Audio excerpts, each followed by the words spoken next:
इसबगोल म्हटलं की अनेकांना कॉन्स्टिपेशनसाठी त्याचा उपयोग केला जातो किंवा पोट साफ होण्यासाठी इसबगोल मदत करतं हे माहिती असतं। पण तुम्हाला हे माहितीये का की इसबगोलचा उपयोग मधुमेहींसाठी सुद्धा रक्तातली साखर नियंत्रणात ठेवण्यासाठी होऊ शकतो। याचबरोबर रक्तातलं कोलेस्ट्रॉल कमी करण्यासाठी, वजन कमी करण्यासाठी सुद्धा इसबगोल मदत करू शकतं। फक्त ते घेताना काही काळजी घ्यायला पाहिजे। इसबगोल घेताना ते किती घ्यायचं, कुठल्या वेळेला घ्यायचं आणि कशा प्रकारे घ्यायचं, ही जर माहिती तुम्हाला असेल तर निश्चितच त्याचा कुठलाही तोटा न होता किंवा त्रास न होता इसबगोल तुम्हाला मदत करू शकेल असं मला वाटतं। चला आजच्या व्हिडिओमध्ये आपण या बाबतीतच अधिक माहिती समजून घेऊया।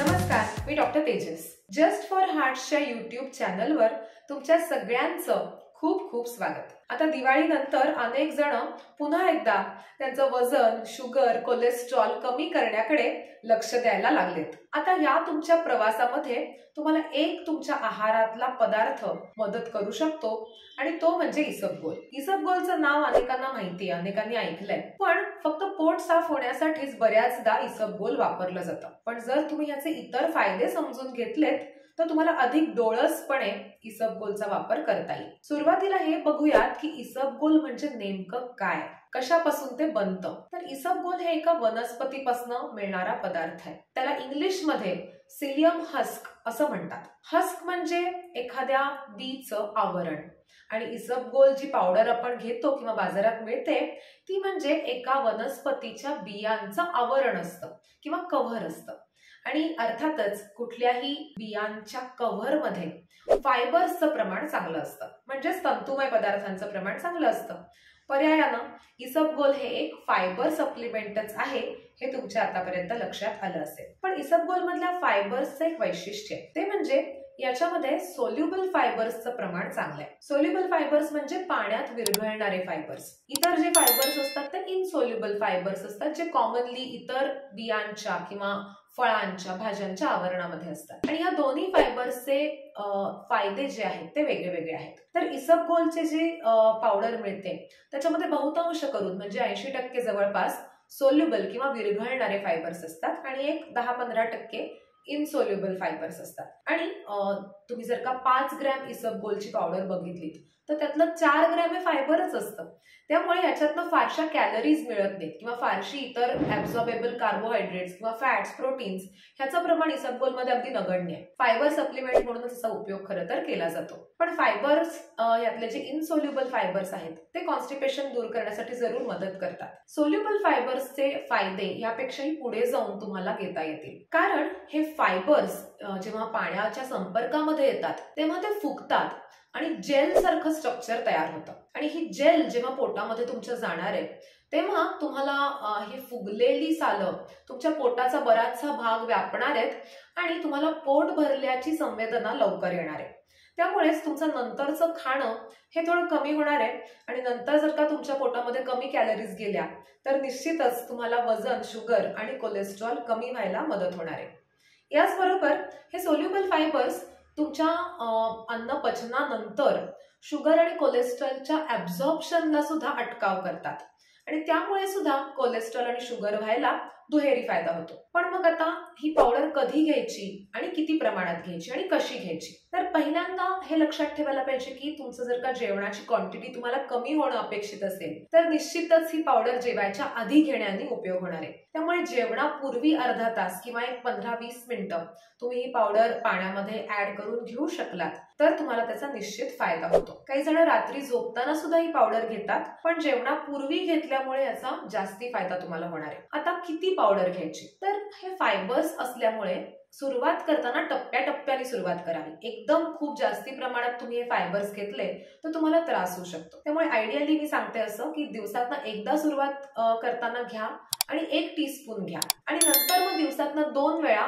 1-1 टीस्पून दर वेळेला, असं मॅक्झिमम दिवसातनं 10 ग्रॅम पर्यंत इसबगोल म्हणजे 2 टीस्पून इसबगोल पावडर तुम्ही डेफिनेटली घेऊ शकता. पण वाढवताना हळूहळू वाढवा. दुसरी महत्वाची गोष्ट याच्याबरोबर लक्षात ठेवायची ती म्हणजे इसबगोल किंवा कुठलाही फायबर्स जास्ती असणारे पदार्थ तुम्ही जेव्हा घेता तेव्हा पाण्याचं प्रमाण आहारातलं वाढवावं लागतं. कारण की हे फायबर्स फुगायला तुम्हाला पाणी एक्स्ट्रा लागणार आहे आणि ते तुमच्या आहारामधनं गेलं पाहिजे. पाण्याचं प्रमाण तुमच्या आहारातलं वाढवा जेव्हा तुम्ही इसबगोल घ्यायला सुरुवात करणार आहात. पुढची महत्वाची गोष्ट लक्षात ठेवण्यासारखी ती म्हणजे इसबगोल जेव्हा तुम्ही पाण्यामध्ये मिक्स करणार आहात तेव्हा मिक्स केल्या केल्या लगेच ते घ्या.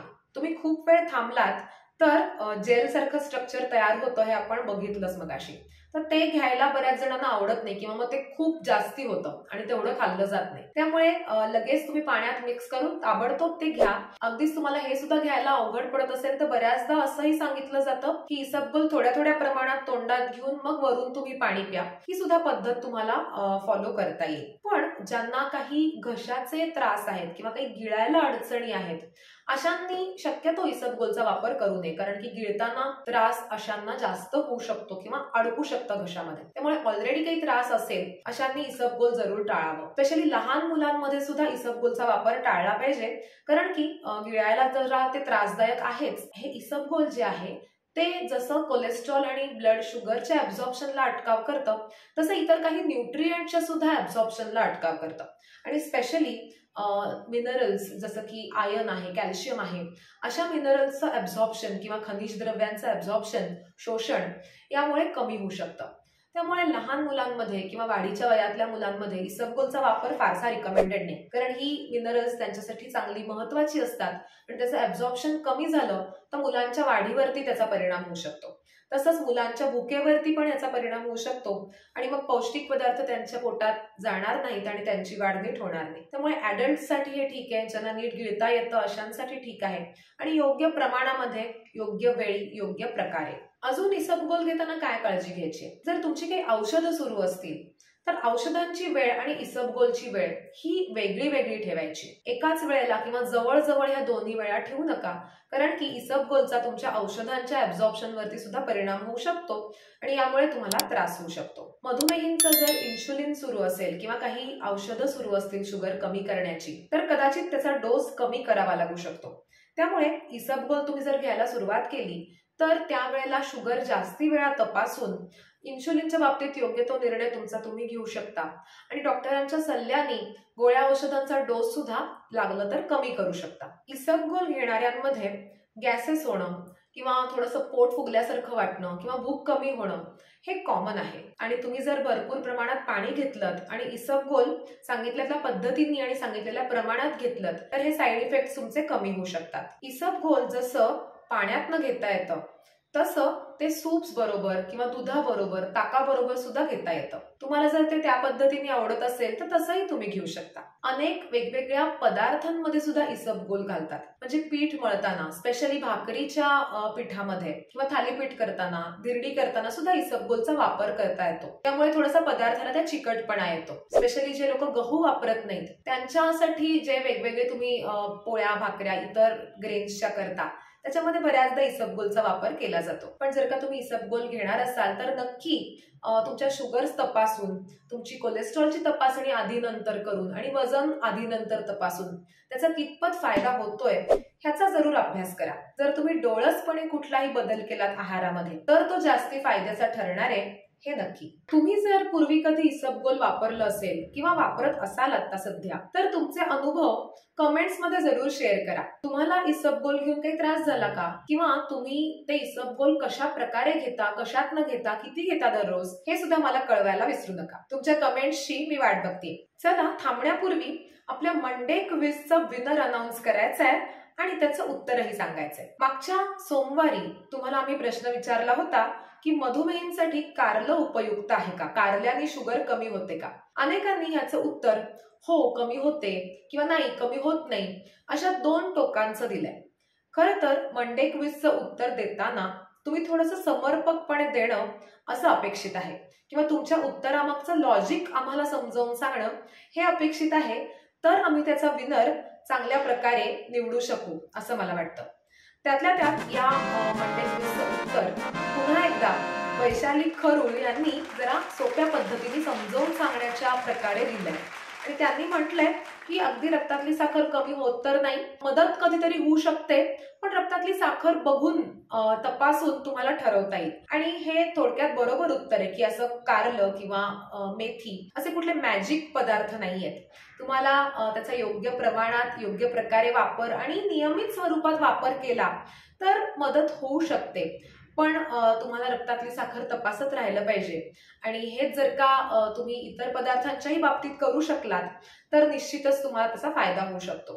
कारलं, मेथी याचा मधुमेहासाठी काय उपयोग होतो, कितपत फायदा होतो आणि तो कसा होतो हे तुम्हाला अधिक डिटेल्समध्ये समजून घ्यायचं असेल तर या विषयावरचे माझे व्हिडिओज तुम्ही जरूर पाहू शकता. तर असंच भेटत राहूयात व्हिडिओजच्या माध्यमातून, प्रश्नांच्या माध्यमातून जस्ट फॉर हार्ट्सच्या YouTube चॅनलवरती. धन्यवाद.